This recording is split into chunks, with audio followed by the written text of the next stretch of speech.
Hey folks, and welcome back. I'm Daniel, and this is Hydra Hobbies. Now today, we're going to be talking about MDF buildings. As some of you probably know, I have a new campaign I've just started, which is sort of a fantasy Viking saga. But I don't have a lot of buildings that go with that theme and flavor, so I headed over to Sarissa Precision and picked up a few MDF kits.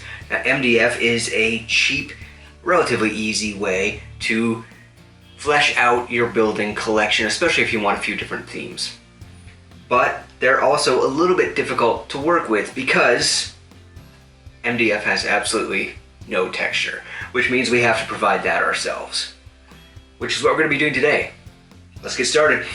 So we're going to jump right in with getting some paint on here. Now I am using Pro Acryl one-step paints, but any kind of contrast or speed color or express color paint will do the job here.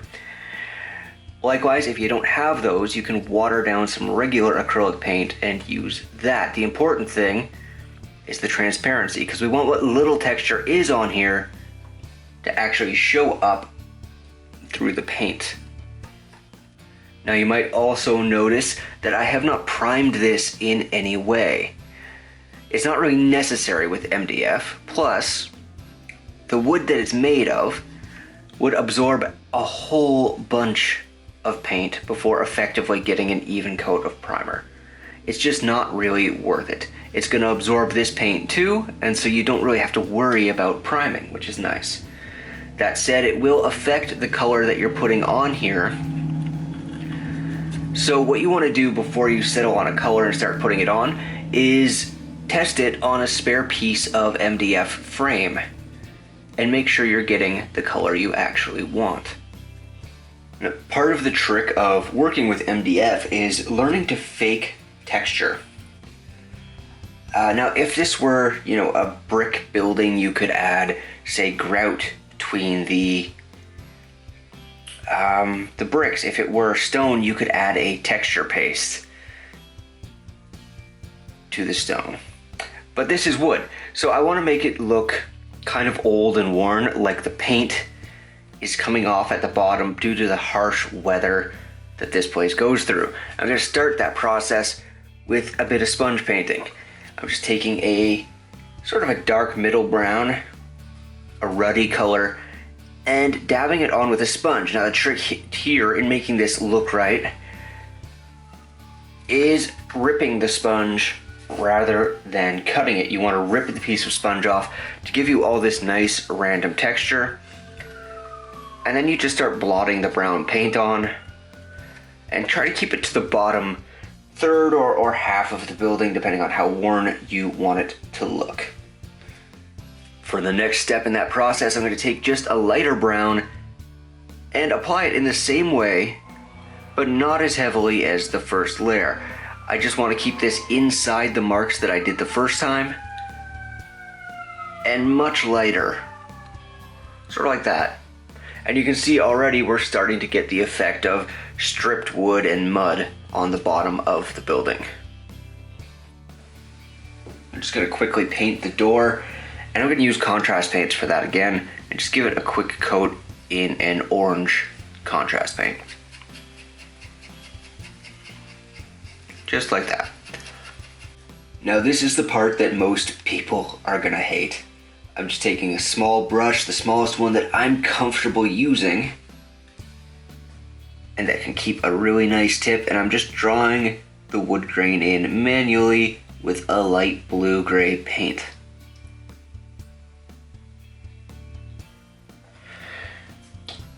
This step is not, strictly speaking, not necessary.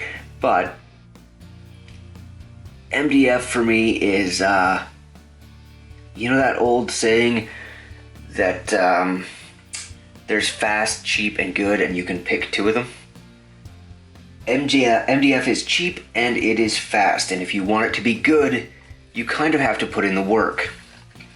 And in this case, that means adding the texture ourselves with a little freehanding, but it's not actually that difficult or intimidating.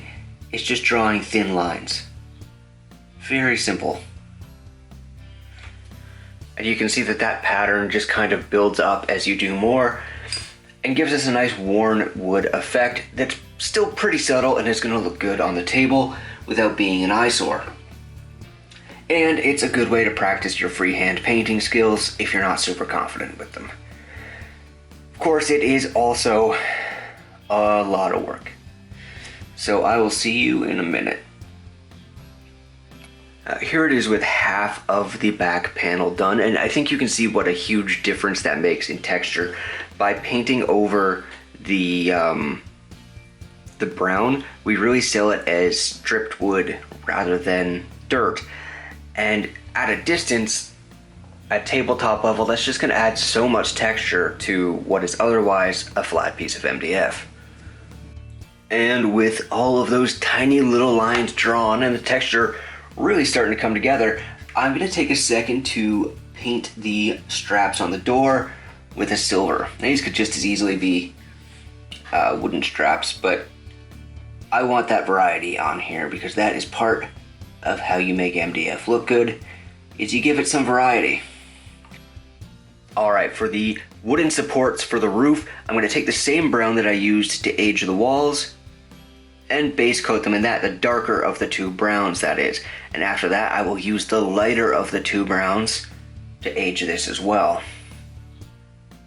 And now it is back to my torn off piece of sponge to get a little weathering here.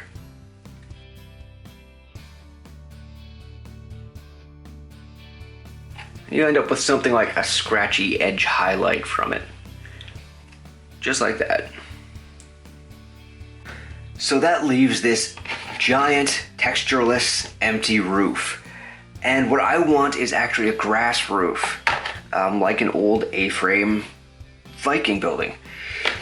So I'm going to use kitchen scrub pads to simulate a grass roof on this building.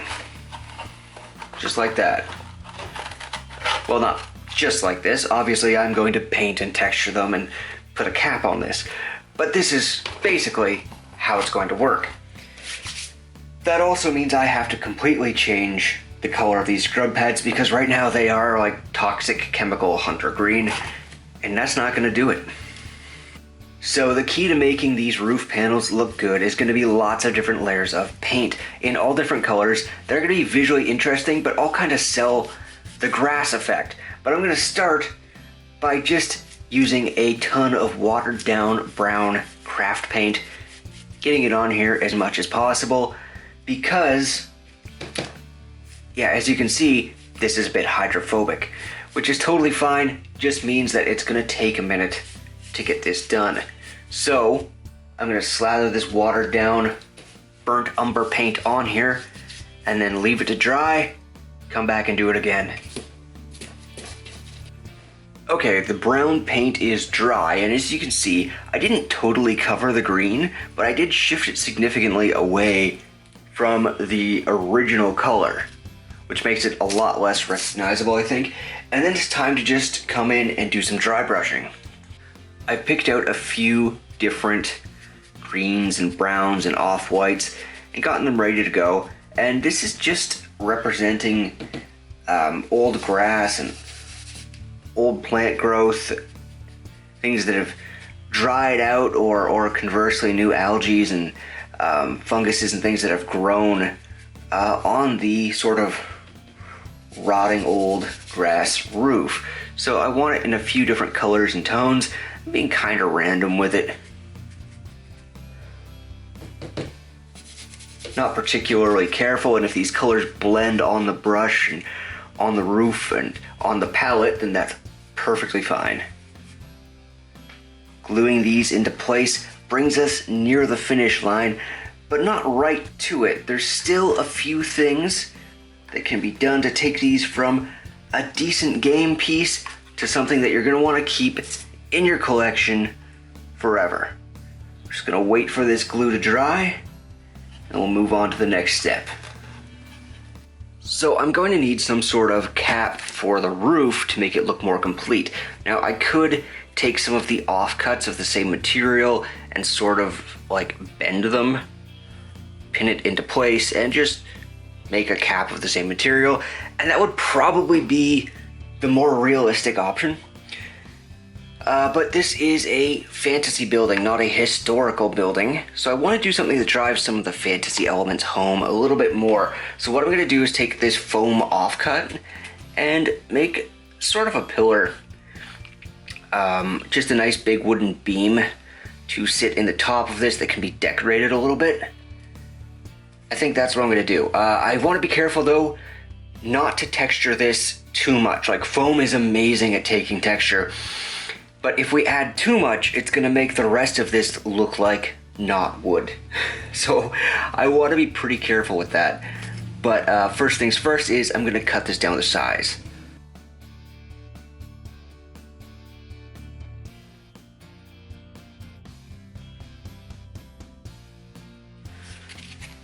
So this is going to be my support beam, but I do need to get rid of all of these sharp corners. So I'm actually just gonna kind of squish it a little bit right on the corners against the table, not a big deal, and it will round off those really sharp edges and make it look a little more worn down. And I've just base coated and I'm highlighting this in the exact same style as the other wooden pieces with the same paint and the same technique. And then it just gets glued into place with tacky glue.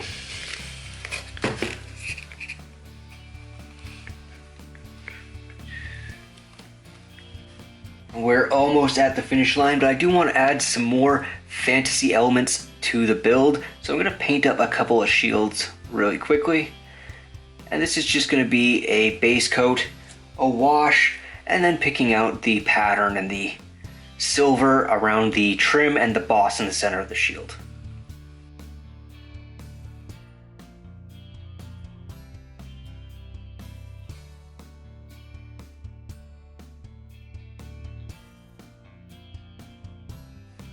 For the next little bit of texture and detail, I'm using a pretty old school trick of mixing up PVA glue with grass flocking.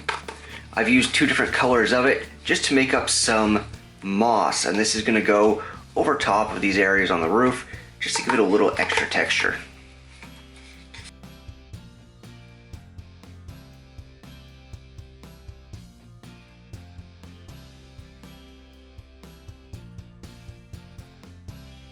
While I wait for that to dry, I'm coming in with a last little bit of texture, and that's going to be this AK Wet Grounds texture paste. And I'm going to use that right at the very bottom just to kind of cover up the base of the house and make it look like there's some wet mud at the very bottom of the walls. Without going up too far, I might splatter it up a little bit higher on the door like it's been opening and closing. But otherwise, this is pretty much just getting used to help blend the base into whatever mat or play surface you put it on, and to make it look kind of muddy and nasty as a final layer of texture over the worn wood.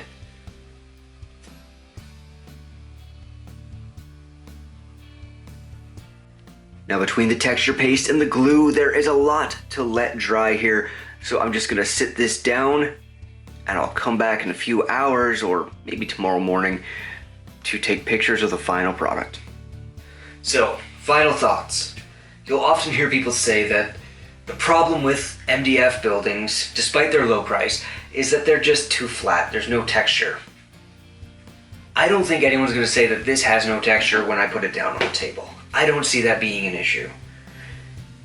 Personally, I enjoy doing this kind of thing, so I look at it more as a challenge or an opportunity rather than a problem. It's pretty simple to add texture to something like this, and more than simple, it's fun. And if you're willing to engage with it on that level, then it's a really inexpensive way to flesh out a collection of buildings. Now, if you're not into that, if you wouldn't find this fun, then maybe you're someone for whom a smaller number of more hyper-detailed buildings is the way to go. But to me, when I buy an inexpensive MDF kit like this, I'm not just buying the building, I'm buying a chance to get creative with it. to have the opportunity to flex some skills that I wouldn't normally be able to, or to try new techniques. To be part of the fun. And if you look at it that way, I think you'll find this is a fantastic way to build out your library of terrain. Alright, thank you for watching. If you've enjoyed the video, please consider hitting like or subscribe. It really does help out the channel a lot. And thank you to those who are supporting the channel on Patreon. If you want to check that out, there are links below. And there's links to other great hobby shops and retailers below. And if you buy through them, you'll get a discount and usually a little kickback to the channel. Thank you for watching, and I'll see you on the next one.